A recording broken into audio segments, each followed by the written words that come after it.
Magandang hapon po sa ating lahat.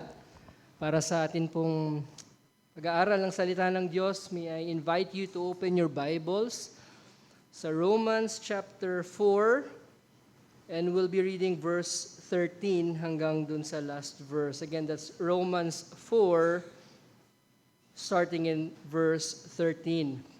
Basahin ko po. For the promise to Abraham and to his offspring that he would be the heir of the world did not come through the law, but through the righteousness of faith. For if it is the adherents of the law who are to be the heirs, faith is null, and the promise is void. For the law brings wrath. But where there is no law, there is no transgression. That is why it depends on faith, in order that the promise may rest on grace and be guaranteed to all his offspring, not only to the adherents of the law, but also to the one who shares the faith of Abraham, who is the father of us all. As it is written, I have made you the father of many nations, and in the presence of the God in whom he believed, who gives life to the dead, and calls into existence the things that do not exist. In hope, he believed against hope, that he should become the father of many nations, as he had been told, so shall your offspring be. He did not weaken in faith when he considered his own body, which was as good as dead, since he was about 100 years old, or when he considered the barrenness of Sarah's womb. No unbelief made him waver concerning the promise of God, but he grew strong in his faith as he gave glory to God, fully convinced that God was able to do what he had promised. That is why this faith was counted to him as righteousness. But the words it was counted to him were not written for his sake alone, but for ours also. It will be counted to us who believe in him who raised up from the dead Jesus our Lord, who was delivered up for our trespasses and raised for our justification. Manalangin po tayo. Panginoon, muli kami ay lumalapit sa inyo. Dalangin po namin, Panginoon, bilang inyong mga tao, ang inyong pong biyaya, ang inyong pong pagkilos sa aming pong kalagitnaan sa hapong ito. We ask and pray, Lord God, that indeed you would move mightily in our midst through your word. May it accomplish that which you have purposed in our midst. Ito pong aming dalangin sa pangalan ni Jesus. Amen. Siguro naman po lahat sa atin, marami po sa atin, or most of us here, I assume, have already shared the gospel with someone. At every time, whenever the gospel ay malinaw na naipresenta in such a way na ito ay naunawaan, even just on an intellectual level, we know the gospel can be understood even on an intellectual level. Not necessarily saving, but it can be understood. Now, when it is understood, some questions necessarily arise. Ano ba yung mga tanong na lumalabas or umuusbong kapag ang ebanghelyo o yung mensahe ng ebanghelyo ay naunawaan? One question is, how can I be made right with God? How then can I be made right with God? Or how can I be forgiven of my sins? Paano ko ba matatanggap ang kapatawaran? Or, as the Philippian jailer asked, what must I do to be saved? At tayo bilang mga mananampalataya, alam natin isa lang ang tugon doon sa mga katanungan na yon. Sa pamamagitan ng pananampalataya sa Panginoong Jesus. Meron pa bang iba? It is only by faith in the Lord Jesus Christ. Kagaya ng tugon ni Pablo doon sa Philippian jailer, believe in the Lord Jesus Christ and you shall be saved. Faith alone. Nothing more. And to quote Martin Luther, sola fide. Hindi, joke lang po, hindi po si Martin Luther. Hindi ko po alam kung sino po yung original na ginigising ko lang kayo. Of course, sola fide. Justification is by faith alone. And of course, alam natin, without further expounding, the call to believe involves the call to repent. Pero malinaw, dun po sa salita na ating binasa, it is clear that the emphasis is our justification by faith and by faith alone. Not of works, not of merit, not of their lineage, but by faith alone. Romans chapter 5 verse 1, ano po sabi ni Pablo? Therefore, since we have been justified by faith, we have peace with God through our Lord Jesus Christ. Justified by faith. At yun po yung thrust ng Romans chapter 4, kung ito po ay babasahin natin at pag-aaralan natin sa kanyang kabuuan. Now, seriously, this is serious. John Calvin said, whenever knowledge of it is taken away, the glory of Christ is extinguished, religion abolished, the church destroyed, and the hope of salvation utterly overthrown. He's talking about justification by faith. Ang sinasabi ni John Calvin, pag inalis natin yung knowledge or yung understanding of the doctrine of justification by faith, we take away the glory of Christ. It is extinguished. True religion is abolished, the church destroyed, and the hope of salvation is utterly overthrown. What he's saying is true Christianity and true salvation hangs upon the doctrine of justification by faith. It is no small matter, and he is not exaggerating. Alisin mo yung doctrine of justification by faith, you distort it, you add to it, or you subtract from it, ano meron tayo? What we get is false hope and false religion. At yun yung essence ng mga kulto. Tandaan nyo, yung common denominator nila is in the way that they are, what? Justified by their God. Familiar tayo sa katuruan ng Catholic doctrine. We're not saying that the Catholic do not believe in justification by faith. But they do not believe in justification by faith alone. Faith plus works, plus sacraments, at marami pang iba. But we know from the Word of God, and we stand firmly, this is a hill we must die on, that we are saved by grace through faith. We are saved by grace through faith. But not all faith is the same. Hindi lahat ng pananampalataya ay parehas. May pananampalataya na hindi nagliligtas at may pananampalataya na nagliligtas. At so, yung katotohanan na gusto kong tignan natin sa hapong ito is the quality or the characteristic or the substance of saving faith as displayed by Abraham, who is called the father of faith. If it is by faith that we are justified, kung napakahalaga ng pananampalataya, yung pagkaunawa natin ng pananampalataya bilang Kristiyano, pagkat sa pananampalatayang ito hangs our eternity. There hangs our forgiveness, our justification, our everything, then it is very important na maintindihan natin, maunawaan natin rightly kung ano ba yung klase ng pananampalataya na meron tayo dapat kung tayo ay tunay na mapapatawad ng Panginoon. It is important that we are sure that the faith that we are talking about is made of the right stuff. It is made of the right substance. Otherwise, salvation, no matter how we claim it, would be null and void. So ano ba yung klase ng pananampalataya that God Himself counts as righteousness, through which He imputes righteousness, to which He declares one as righteous? Naalala ko, I was talking to someone sa isang evangelism. Sabi ko, walang matuwid, wala ni isa. And I was just quoting Romans chapter 3 verse 10. Sabi niya, mali ka. Si Abraham, matuwid. Si Job, matuwid. Sabi ko, nga naman. Sabi doon, Abraham was righteous. Job was righteous. But ito yung essence kung bakit sila righteous.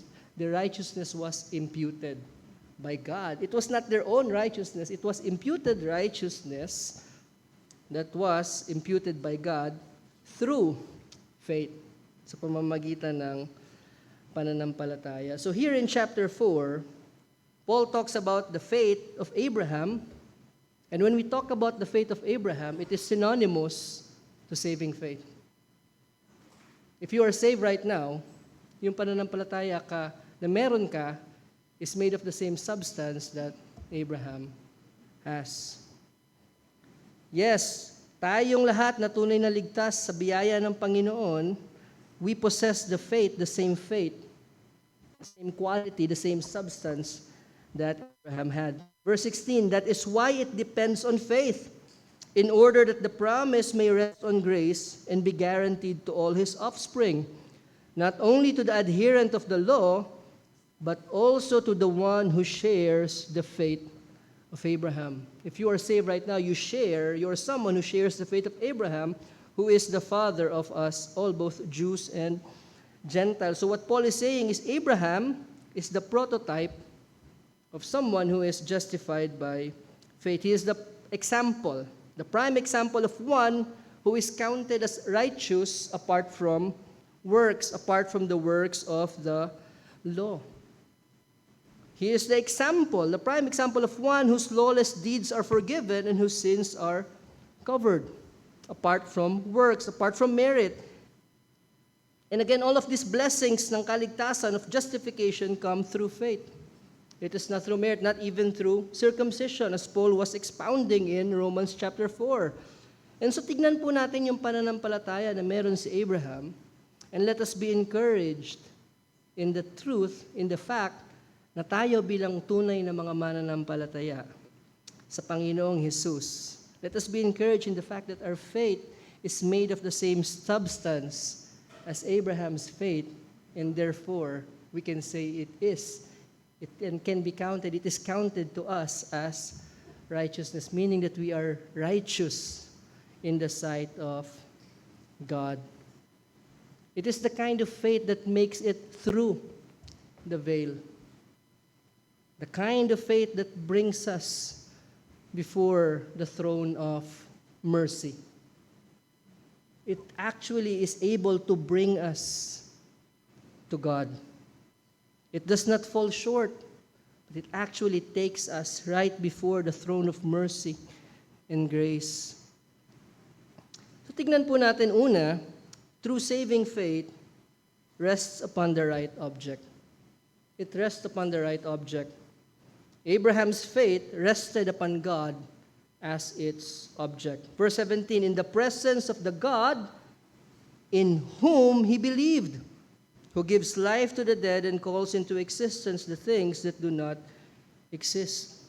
The God in whom he believed. Paul echoes this in 2 Timothy 1:12, for I know whom I have believed. Paul does not boast about him believing. It is not that he believes. It doesn't matter, but the object is the one that matters. It is not because si Abraham, si Pablo, si Pedro, o ikaw, o ako ay nananampalataya. It's not about that. It's not about our believing. But it is whom we have believed in.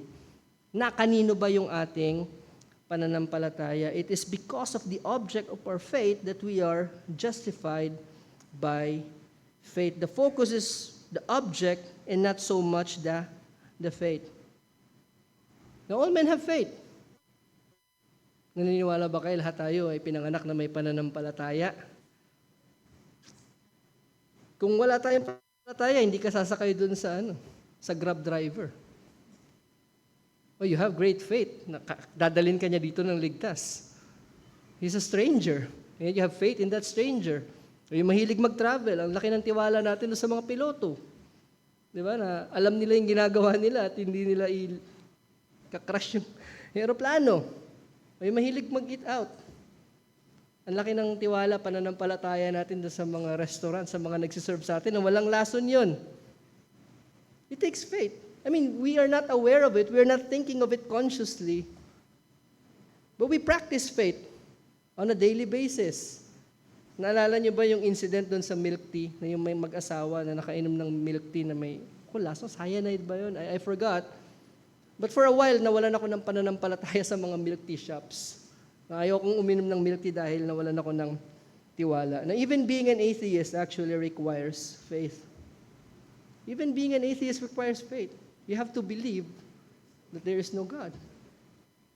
So, I don't know. How about that? Sabihin nila, no, it's not that way, but it is that way. Lalo na kung naniniwala ka sa Big Bang. Sabihin nila, nakita mo na ba yung Diyos? Ba't nakita mo ba yun? Narinig mo ba yung Big Bang? Of course, religious people are people of faith. Muslims, Buddhists, Hindus, Christians. Ano yung difference? The object of their faith. It is the one to whom this faith is directed. At itong pananampalataya na sinasabi dito na pananampalataya ni Abraham, it is directed to a very specific person or object who is God. And who is this God? This is the God who called Abraham. Ito yung Diyos na tumawag kay Abraham from a pagan land. It is the God who gave him the promise. It is the God who made himself known, nagpakilala kay Abraham while he was yet in this pagan land. It is the God who called him out of his country to go to a place that he does not know. It is the God who revealed himself to Abraham. Yun yung Diyos, yun yung object ng pananampalataya. Nasa Diyos na yun ang pananampalataya ni Abraham. It is in God in whom his faith rested. And this faith did not grow over time. His faith in God developed and grew as he knew more of God, as he experienced more of God. Yung kanyang pananampalataya ay lumalim habang lumalawak yung kanyang pagkaunawa, yung kanyang karanasan sa Diyos na ito. The more that he walked with God in faith, the more that his faith grew. And so we wonder, am I growing in the faith? The question is, am I walking with God? Am I exerting effort to know this God in order that my faith might grow stronger? And it is the same with us. The same God na pinanampalatayanan ni Abraham, na kanyang sinamba, na kanyang pinagkatiwalaan is the same object of our faith through Jesus Christ, our Lord. It is very specific. It's not just any God, it is the God, the Father of our Lord Jesus Christ, in whom we believe through the Son, the Lord Jesus Christ. Yung ating pananampalataya, it rests upon God through Christ. It is through the Son that we know the Father. Apart from the Son, we cannot know the Father. To whom the Father revealed the Son, siya lamang yung makakakilala sa Ama. To know Christ is to believe in Christ. For how can one believe in someone whom he has not known? Hindi pa niya nakikilala, yet Abraham, hindi niya kilala si Kristo din. He doesn't know about the Lord Jesus Christ. He does not know about the cross, nor the resurrection, but he knew God. He knew God, and he knew what God can do. He knew what God said he will do. And he placed his entire faith, his entire life, he committed his entire being to this God. And so yung tanong sa atin ngayong hapon is not whether do we believe, but who do we believe in? Who do we really believe in? Do we believe in God through the Lord Jesus Christ? Kung kilala mo yung object ng iyong pananampalataya, if you know God, then you know that He is enough. If you truly know God, then you know that God is enough. That you can lose everything in this life as long as you have God. If you know Him, then you know that He is enough. You know that He is sufficient. You know that He is able. You know that He is everything. At kung yung ating pananampalataya ay nakalatag sa tamang object, sa Diyos, then we need no other proof nor any other explanation. We need no other argument. It is enough that we know God, and it is in God in whom our faith rests. That's enough. That's all we need. Kung kilala natin yung Diyos na ito, kung tunay na kilala natin, we don't need to know all of the complex theological explanations or theological doctrines. Hindi natin kailangan lahat ng yan. I mean, it is important, it is good for us. But to know God, to truly know God, to truly experience God, it is enough. Ano sabi ng blind man? Ay, ito lang alam ko, I once was blind, but now I see. I just know I'm a sinner, and I have been forgiven, and I know my God. And that's enough. It is enough. This kind of faith needs no convincing, because the fact that God is its object, what? It causes our faith to rise beyond all doubts.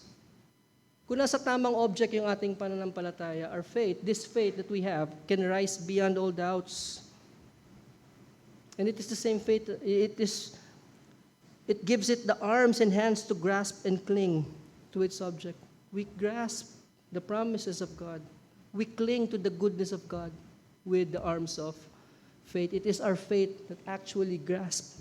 It actually lays hold of all of those promises. Abraham came to know his God well. Abraham came to know his God well. Verse 17, the God in whom he believed, who gives life to the dead and calls to existence the things that do not exist. No, hindi lamang po ini-embellish ni Pablo yung pananampalataya ni Abraham. Abraham actually knew God as such.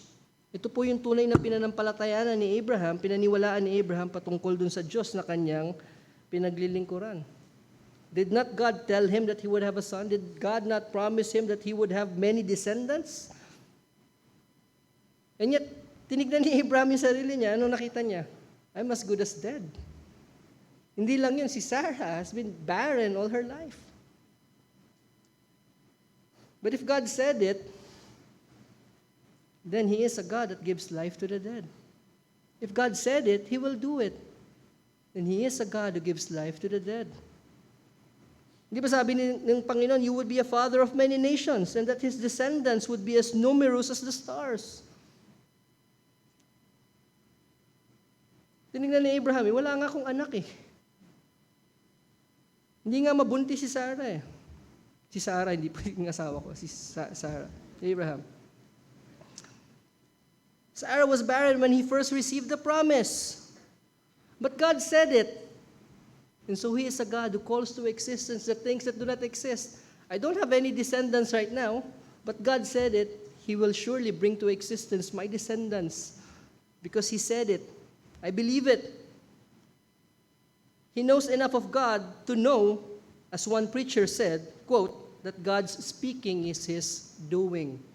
That God's speaking is His doing. What He says, He will do. So here, makita natin another quality of saving faith. True saving faith, the same faith of Abraham, is not only a faith that has the right object, it's not just a faith that says, I believe in the God of the Bible, I believe in the God who created the heaven and the earth, I believe in the God who sent His Son to atone for sins, but it is a faith that takes God at His word. It is a faith that takes God at His word. It is a faith that believes in what God said without reservations. It is a faith that believes God's promises. Puntahan natin sa Genesis 15, 3-6. Genesis 15, 3-6. And Abraham said, behold, you have given me no offspring, and a member of my household will be my heir. And behold, the word of the Lord came to him, this man shall not be your heir. Your very own son shall be your heir. And he brought him outside and said, look toward heaven, and number the stars if you are able to number them. Then he said to him, so shall your offspring be. And what was Abraham's response? Impossible. Wow, paano kaya yun? No? Sabi doon, and he believed the Lord, and he counted it to him as righteousness. Abraham believed in God's promises. At hindi ba ito yung same faith that each true child of God has? We take God at His word. We take God at His word. We believe that what God says, He will do. Not what we want God to do, He will do, but what God says He will do, He will do. Not that God will give us what we desire, no, but what God says He will do, He will do. If He promises salvation to those who come to the Lord Jesus Christ in repentance and faith, then He will. If He says that everlasting torment awaits those who reject the gospel, then God is faithful, even though we are faithless. And so we yet come to another quality of saving faith. It believes against hope. True saving faith hopes against hope. It believes against hope. It believes against reason. Believes against reason. Ang tunay na pananampalataya na nagliligtas ay nananampalataya kahit yung ating mga mata or yung ating mga senses tells us that there's no way that this is true or that this will happen. Consider Abraham. God told him to look to the sky. And number the stars if you can. Telling him na magiging ganyang karami yung descendants mo. There's no way that can happen. See, true faith believes even when our minds could not make sense of God's promise. Marami sa mga pangako ng Diyos, our minds cannot fully grasp. Marami sa mga katotohanan, even sa Biblia, that our minds cannot fully reconcile. Just think about election and human responsibility. We cannot wrap our minds around it. And even the promises of God. It believes even when human logic says otherwise. Kung isipin natin logically, parang imposible sa ating sariling pangunawa. And even when science, so-called science, disagrees, true saving faith believes. Tingnan natin, balikan natin si Abraham who believed that he and Sarah would have a son despite the odds. Nung una niyang natanggap yung pangako, he was like 75 years old. Pero inulit sa kanya specifically that he would have a son when he was 99. And so, lipas na. Nung 75, pwede pa. Actually, nagkaroon pa ng Ishmael. Pwede pa. But 99? There's no human being in his right mind would believe it's possible for them to have a child. And Sarah was about the same age. So was Abraham out of his mind to believe in what God said? No. Abraham had faith. Abraham had faith. He looked at it not with his physical eyes, not with his mind, but with the eyes of faith. He reasoned not with human reasoning. Kilala niya kasi ang Diyos. Kilala niya yung Diyos na kanyang pinanampalatayanan. And so he trusts His word and he rested his case on the fact that it is God who said it. God will therefore make good on His promise. True faith needs no other argument except that God said it and that settles it. Sinabi ng Diyos, God said it. Then that's the final word. Walang pwedeng magbago ng sinabi ng Diyos. It is enough. It is enough. And so we believe it, at ano yung dapat nating tugon. And so we live our lives according to it. According to what we believe. Sabi ng Diyos na ang mga mananampalataya kay Kristo ay mapapatawad. And how is that possible? Because God, the Son, became human and died to pay the penalty for our sin, and He rose again the third day, and therefore we can be forgiven. I cannot, by my own logic, understand how that could be or why that is even necessary. Kaya nga yung struggle ng iba is actually legitimate. It is not by human understanding or reason that we can grasp the gospel. It requires faith, supernatural faith. At tayo, na nabiyayaan ng ganitong pananampalataya, we understand, we see clearly, and therefore we believe what God said. We cannot make sense of it, I cannot comprehend it, but because God said it, I believe it.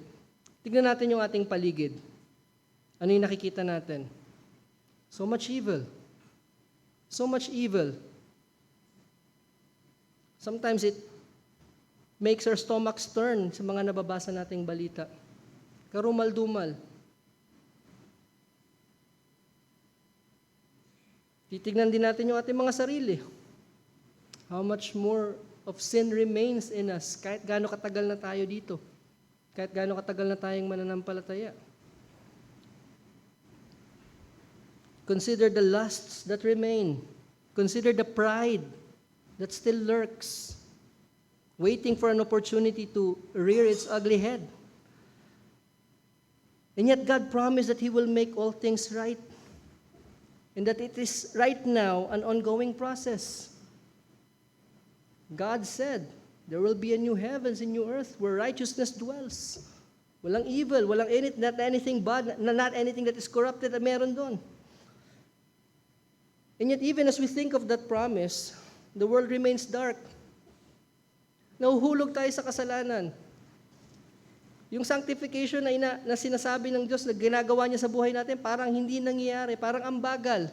It's frustrating. Kaliwat kanan, mga mananampalataya, nahuhulog sa kasalanan, prominent Christians, pastors, leaders, respectable men, celebrity preachers, people we looked up to. The church is not acting like the church. Ang daming hypocrites. Do I really have reason to believe that God will make all things right? Parehas lang naman. Sa bawat church, may nakikita tayong mga ganyan. Yes, that may be true, but that does not mean that God's promise is not true. It's only because we are looking at it from another perspective. But if we look at it with the eyes of faith, makita natin how the church is beautiful, how the church is lovely, how the church is being protected, how the church is being cared for, how Christ cherishes the church, how Christ prepares the church to be a chaste bride pagdating ng araw ng kanyang pagbabalik. Makikita natin kung paano gumagawa yung Diyos sa bawat isa sa atin. Makikita niya kung paano niya tayo nililinis.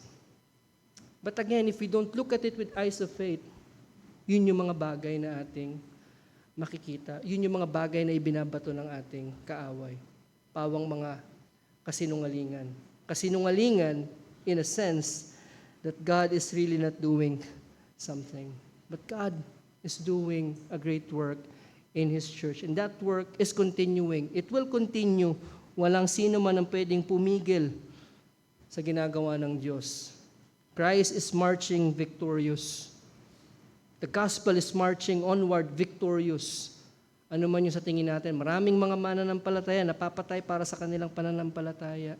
And yet the gospel will move forward. The gospel will prevail. Because it is the God who is at work. It is the God who promised na ang lahat ng Kanya itatawagin niya sa Kanyang sarili. And that this world, as we know it, will one day be replaced by new heavens and new earth.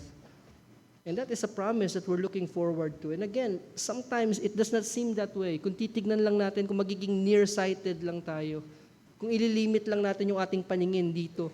But if we look at it beyond the temporal, and we look at it with an eternal perspective, with the eyes of faith, we will see, as Abraham saw. We don't need reason.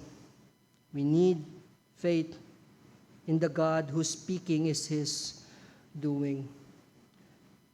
And another thing, this kind of faith does not weaken. Genuine faith does not weaken. Will qualify.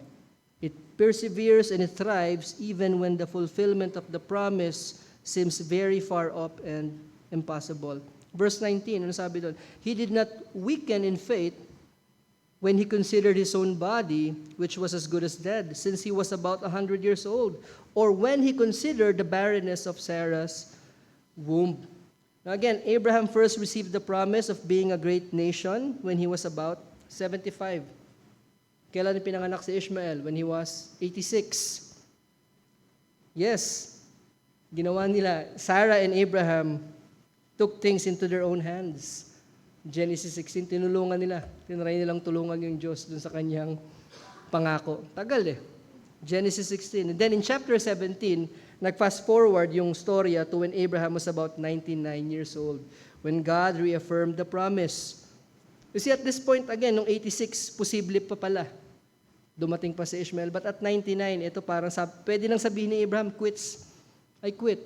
It's okay, tama na Lord. Ayan naman meron naman akong anak. Okay na. He might have at this point thought na kung hindi natin tinulungan yung Diyos, wala nang mangyayari. Well, I thought the Word of God says his faith did not weaken. Pero ba't dumating sa point na ganun? Well, true saving faith, having true saving faith does not mean na walang mga slips. That there will be no times of doubt, that we won't fall. See, how many times did Abraham lie about Sarah being his wife?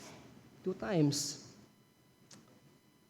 Abraham laughed at the thought of Sarah bearing a child. Nung in-announce yung promise sa kanya ulit, he laughed. And he assumed that God would just go along dun sa kanilang brilliant plan na yung promise ng Panginoon ay gagawin niya na lang through Ishmael. But of course, we know that is not God's plan. But even after all of these slips, after all of these misdeeds na ginawa ni Abraham and Sarah, did Abraham's faith in God vanish? Did it die in the wilderness of waiting? Sa atin yung mga pangako natin habang tumatagal na hindi natin nagagawa, lalong lumalabo.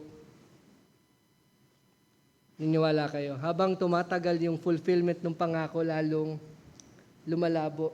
Sige anak, bibili natin yan. Bugso ng damdamin. Pero pagtagal, parang mahal. Next week, wala na, makakalimutan na. No? Time does its thing. Tayo bilang tao, we may forget. Maaring makalimutan natin yung pangako natin or maaring mawala na sa atin yung abilidad para gampanan yung pangako. Or maaring mawala na yung desire na gawin yung pangako. Parang utang daw yan eh. Di ba? Pagka nangako ka, babayaran kita. Pero habang tumatagal, nagamit na yung pera, ang hirap na daw bayaran kasi nagamit na eh. Wala nang benefit.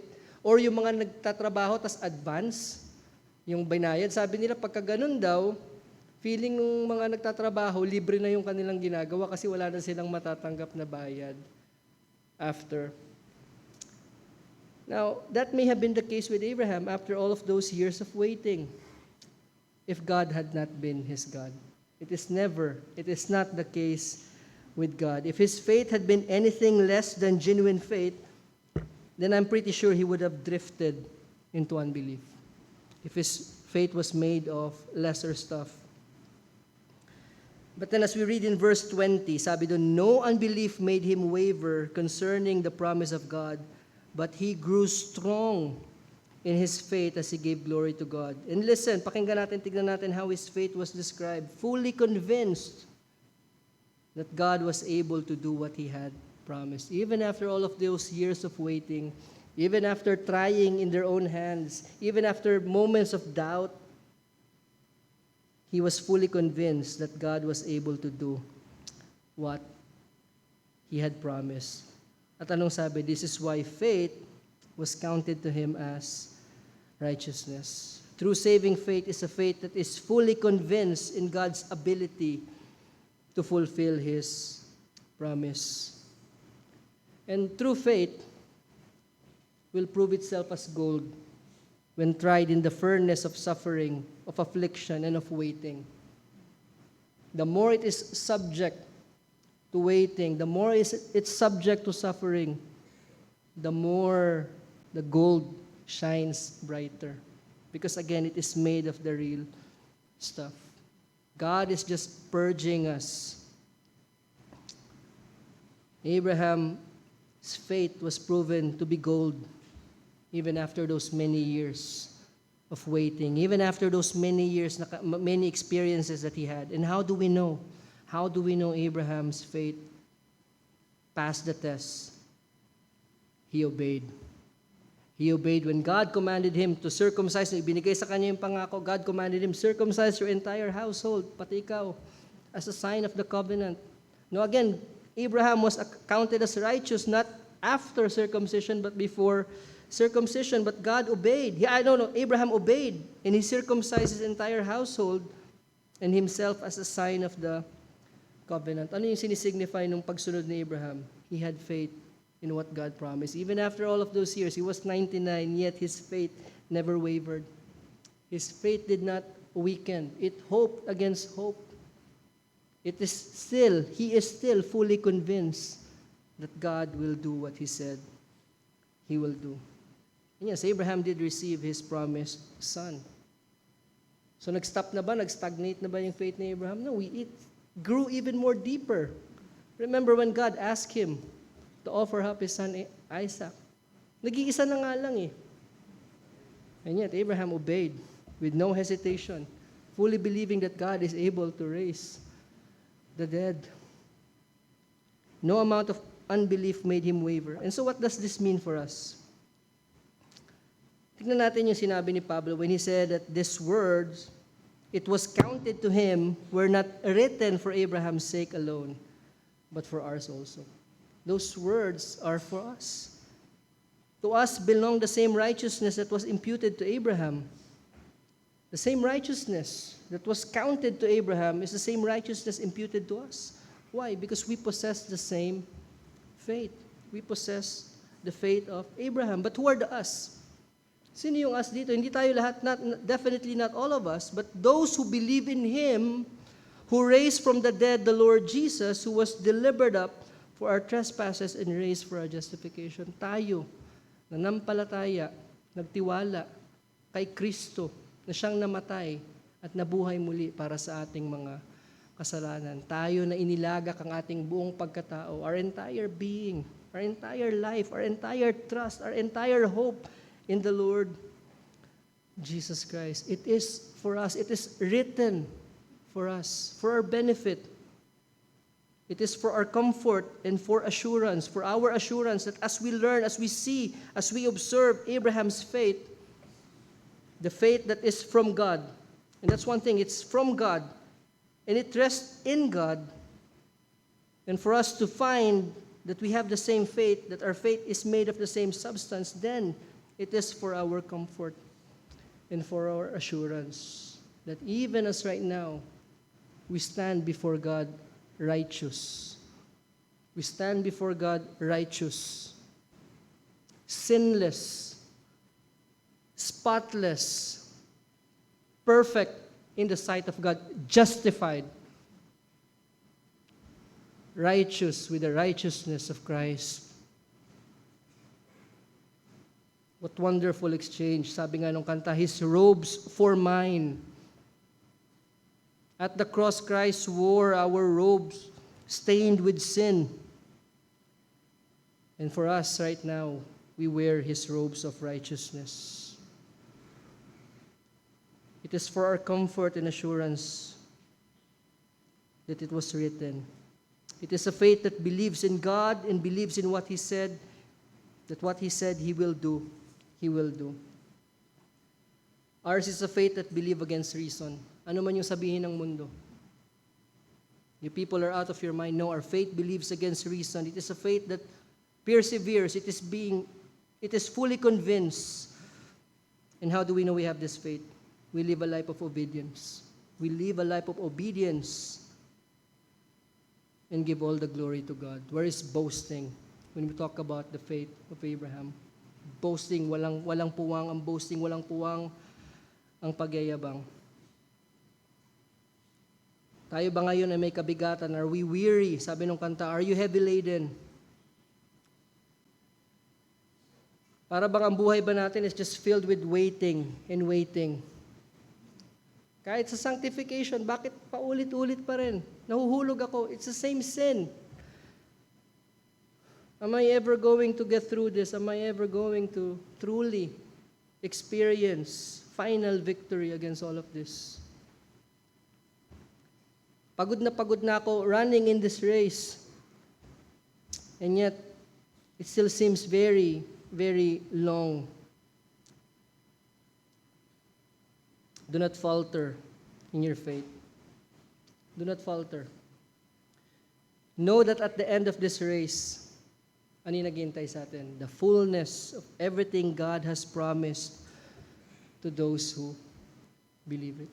No eye has seen, no ear has heard. What God has prepared for those who love. Kailan natin yung makikita when we see Christ face to face. But until then, we are waiting. We are running. We are living by faith. Hindi natin nakita si Kristo. Hindi pa natin nakikita ang mukha ng Panginoong Yesus. Hindi pa natin nakikita ang langit. Yet we have experienced Christ here. We have been given a glimpse of heaven here on earth. Through the church, through our fellowship with one another, through our communion with our Lord. And yet here's another quality, last of saving faith. This kind of faith na ating pinag-uusapan is not something that I have produced or I can produce. It is from God. It is the gift of God. Itong faith na ating pinag-uusapan is supernatural. This kind of faith causes us to believe in things that yet unseen.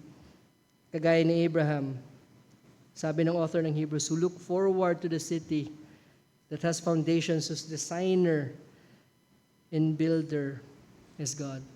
Abraham saw beyond the temporal. Kapatid, no matter how you gauge your faith to be, maybe sabi mo it's just a flickering, it's just a smoldering wick. Remember, Christ will not quench that smoldering wick. A bruised reed He will not break. Even if our faith is right now a bruised reed, it will persevere.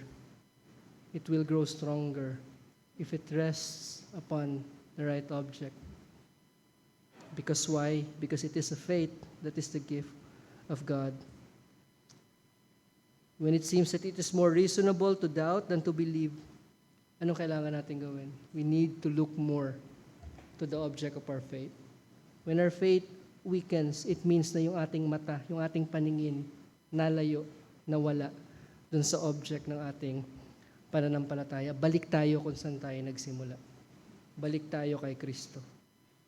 And as we continue to walk with Him, as we continue to commune with Him, makikita natin, marirealize natin that our faith grows only stronger and deeper. And again, this faith will last. It will continue until the day we see our Savior face to face. Manalangin po tayo. Panginoon, maraming salamat sa inyo pong mga pangakong napakatamis tunay sa pandinig ng inyo pong mga iniligtas. Alam po namin, Panginoon, na wala sa aming sariling kakayanan, wala sa aming mga sarili, Panginoon, ang pananampalatayang ito. Ito ay inyong biyaya. But now as those who possess the same faith of Abraham, we can only pray, Lord God, that you would give us the grace to grow more in this faith as we draw closer to you. Ilapit nyo kami, Panginoon, sa inyong sarili. Po aming dalangin sa pangalan ni Jesus. Amen.